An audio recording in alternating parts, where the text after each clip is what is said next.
I was a freshman in college at Wright State University, and I was working a job at the library, and I needed a second job to make ends meet. At the time, I was planning on becoming a mental health therapist, and I thought that if I had applied for a position in social services, it would make me more competitive to go into grad school.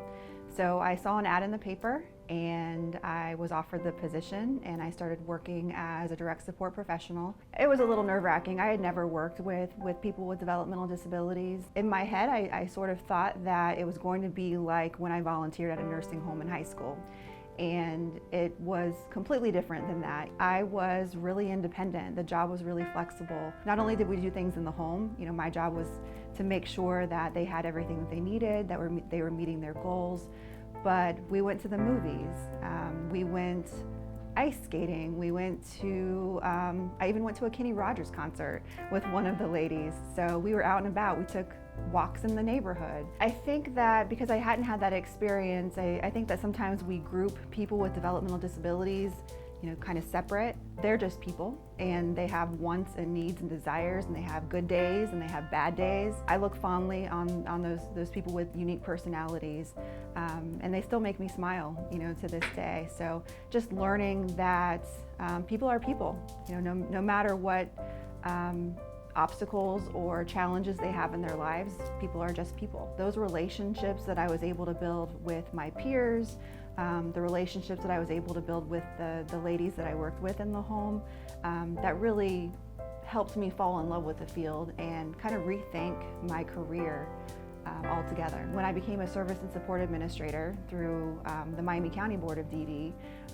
I really connected with one of the individuals on my caseload, and to this day, 14 years later, we're still friends. We talk on a regular basis, we go out to lunch occasionally, and I really value that relationship. If you would have talked to me in 1999 when I first became a direct support professional, the idea of being a superintendent never crossed my mind. I really feel like every position I've had prepared me to be the superintendent of the Shelby and Champaign County Boards of Developmental Disabilities. A lot of people have that same sort of story.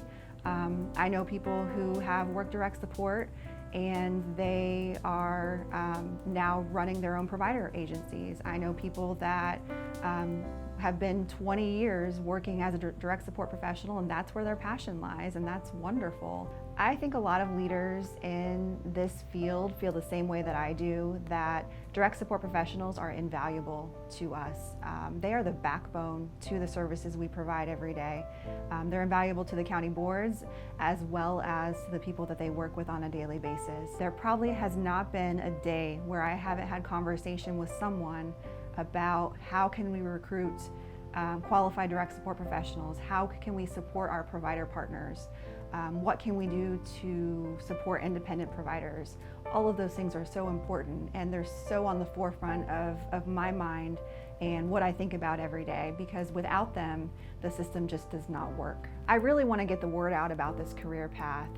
For me, I was looking for something that would look good on a graduate school application, and answering that ad changed the entire course of my life. This job can be anything that you want it to be. When I was in college, it fit right around my college schedule, which then led to full-time employment with benefits. I was able to find work in 6 different cities and 2 different states in this field with the experience that I had. And I think it's important to know that even today, there is even more flexibility. This is such a unique field because no matter where you are in your life, it could change your life. Whether you are a high school student looking to decide if you want to go to college or a trade school, whether you are someone in the middle of your career looking for a change, or whether you are at the end of your career and looking for a way to give back. There are just so many options out there for someone who has a heart to serve in this field. I would encourage anyone who has any interest in this to call your local county board of developmental disabilities, and they will help you through the process. They'll be able to let you know where there might be some openings or help you through the process of becoming an independent provider. It's all about relationships. You may not find the right fit right away, but when you do find that right fit, it's going to change your life. Every day might not be rainbows and unicorns. You will have hard days, you will have challenging days and dark days, But every day I can promise you're gonna come home and realize that you made a difference in someone else's life. To those that are working in the field today as direct support professionals, I want you to know that I see you. I recognize the work that you're doing. I want to say thank you so much for everything that you do. I know that it can be challenging at times, but I bet that there is not a day that goes by that someone you work with didn't make you smile. Even if you don't feel like you're making an impact, you are making a difference in someone else's life. You may be the only person that's connecting them with the outside world. Never minimize the depth of impact you're having on someone else's life. You are making a difference.